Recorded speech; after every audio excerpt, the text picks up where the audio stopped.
Hi team, welcome to another ATP Geopolitics video with myself, Jonathan MS Pearce. I'm going to do hopefully a quick video on this very serious incident that took place yesterday with regard to the American military personnel who were killed in a drone attack in Jordan. So first of all, what happened? We'll go through that very quickly and then discuss how this is a very tricky situation. So Iran denies involvement in drone strike that killed 3 troops. US troops, says the BBC. Iran has denied involvement in a drone attack on a US base near Jordan's border with Syria that killed 3 US troops. US blamed the attack, which also left dozens injured, on, quote, radical Iranian-backed militant groups. The Islamic resistance in Iraq has claimed it was behind the attack. The umbrella group emerged in late 2023 and is comprised of several Iran-affiliated militias operating in Iraq. It has claimed other attacks against the US forces in recent weeks. So let's have a look at this on the map. So Tower 22 is a base where it took place, and that is right in the corner of northeastern Jordan and bordering Syria and Iraq. And so Iranian-based militias operating in Iraq, which is an interesting concept anyway, could well have been behind it. Mr. Biden said the US, quote, will hold all those responsible to account at a time and in a manner of our choosing, which is vague enough language to say, hang on, we need to work this one out. Let's go and talk about it to work out what we do, because this is really delicate, and I'll explain in a second. Iran denied US and British accusations that it supported militant groups blamed for the strike. Nazir Kanani, Iran's foreign ministry spokesman, said it was, quote, not involved in the decision-making of resistance groups in how they choose to defend Palestinians or their own countries. Iran's intelligence minister, Esmail Khatib, said the regional armed groups aligned with Iran respond to, quote, American aggressors at their own discretion. A US official said that at least 34 military personnel were being evaluated for possible traumatic brain injury, and that some of the injured soldiers were medically evacuated from the base for further treatment. So a lot of people were injured here. They also said the drone struck living quarters at the base, which is, if confirmed, could explain the high number of casualties. In a pre-recorded interview with ABC News that aired on Sunday morning, Chairman of the Joint Chiefs of Staff, General C.Q. Brown, said that America's aim in the region is not to have the conflict broaden. Okay, we're going to talk about aims as well. The goal is to deter them, and we don't want to go down a path of greater escalation that drives to a much broader conflict within the region. Right, that's really important to that actually he talks in terms of goals and intentions. The situation here is that this is kind of 4th generation warfare. What's 4th generation warfare? 5th generation warfare, where we move to now, is kind of information space, who's in charge of the narrative, hearts and minds, that kind of thing. 4th generation was moving from state-on-state warfare that we saw in 1st, 2nd, and 3rd generation, which is just kind of an evolution of technology, really. Then moving to things like trying to fight ISIS. And that was not something that had been done on a large scale before. It had been like, right, we're going to war with that country. Second World War, Germany invades Poland. Okay, right, this is state on state. We're going to come to the aid of that country in being a country ourselves. Okay, now with 9/11 happening, it was a case of, okay, ISIS, or who are they? Where do they exist? Or Al-Qaeda, sorry, and then ISIS. These different ideas, right? Groups of people with ideas that exist across nations. Okay, there's some of them in every nation of the world, some in the States, some in Britain, and they're trying to do things more tangibly out in this area of the world, but actually they cross borders, and we're not fighting. How do we fight a war against not a nation state? Okay, so that's interesting. And actually that's really important for understanding what can be done or what can't be done here. And the difficulty is that this isn't necessarily Iran. Now, some people would be trying to paint this as Iran, but Iran would be saying, hey, it's not us.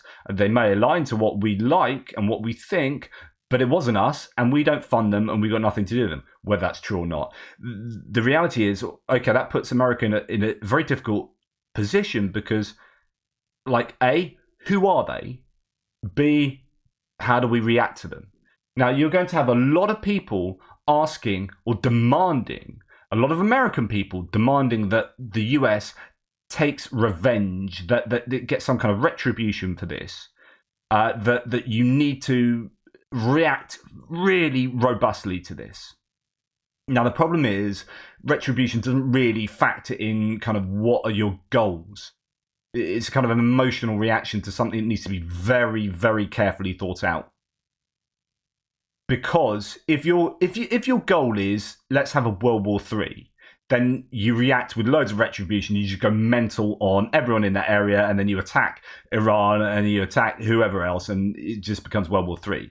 It's like, well, if that's what you want, okay, go for it. But I'm fairly sure most people aren't going to be wanting World War III right now.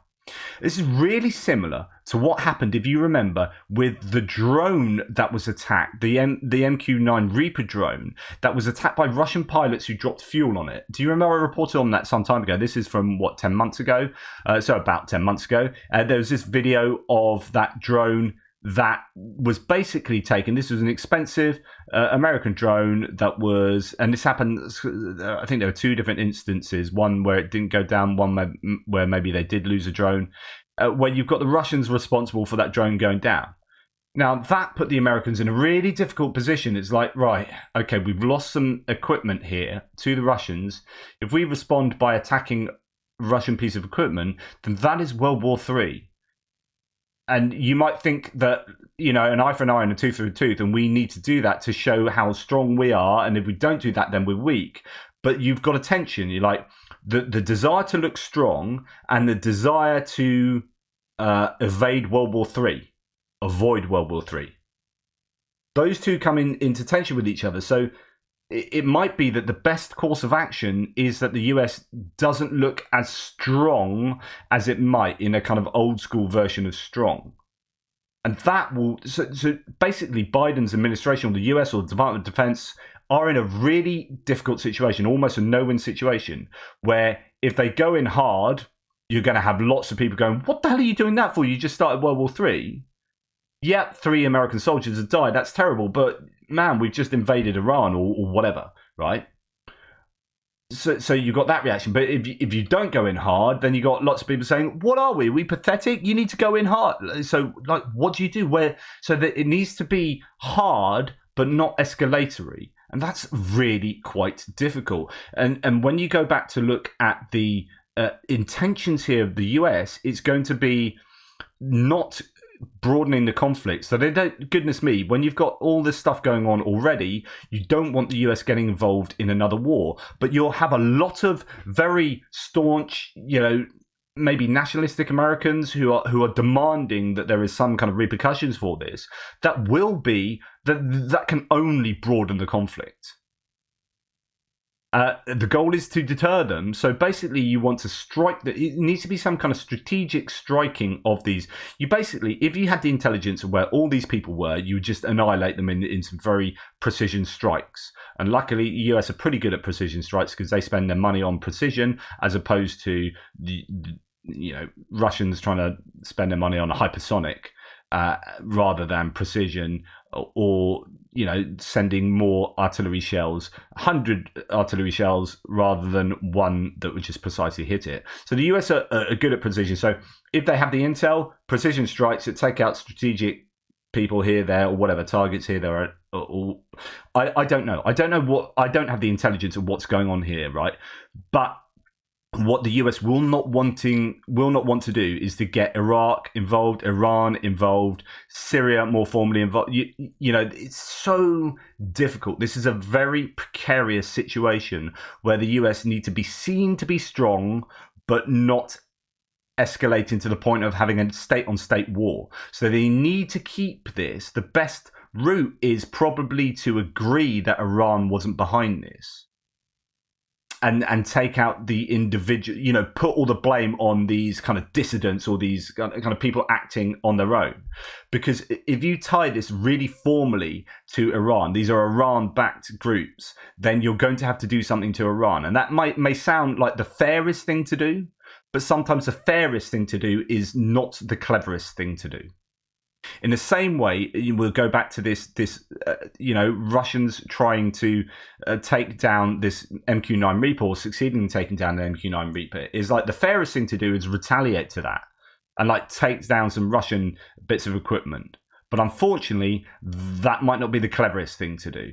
And therefore, that might in that case, the Americans look weak, or another case, the Americans look weak. But in the long run, it's better to be canny. It's better to be canny than look strong, perhaps.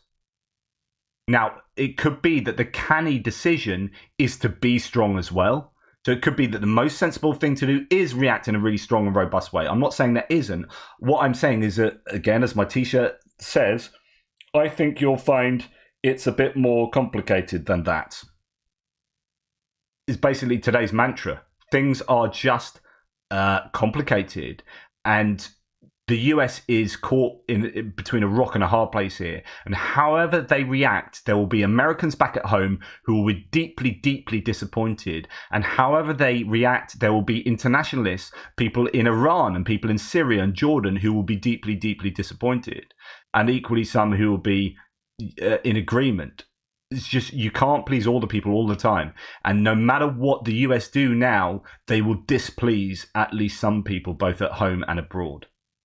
Just understand how difficult this is, because the US at the moment will not want to get involved in a war more formally. You know, they've already got enough on their plate, and they've got an election coming up, and Biden knows that might be a vote loser, but also being seen to be too weak might be a vote loser. This is really delicate, and understand that they'll be thinking about all of these options. It's not a time for gut reactions and just demanding an eye for an eye and a tooth for a tooth.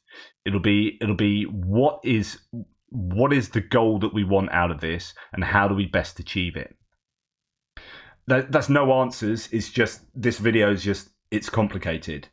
Let me know what you think should be done. Bear in mind, we know very little about the necessary details to make an informed decision. And that's going to be part of the problem, is that there's going to be all sorts of armchair generals and all sorts of people with their opinions across the world, particularly back in the US, saying, oh, you should do X, Y, and Z. I was like, yeah, okay, what do you know about the situation?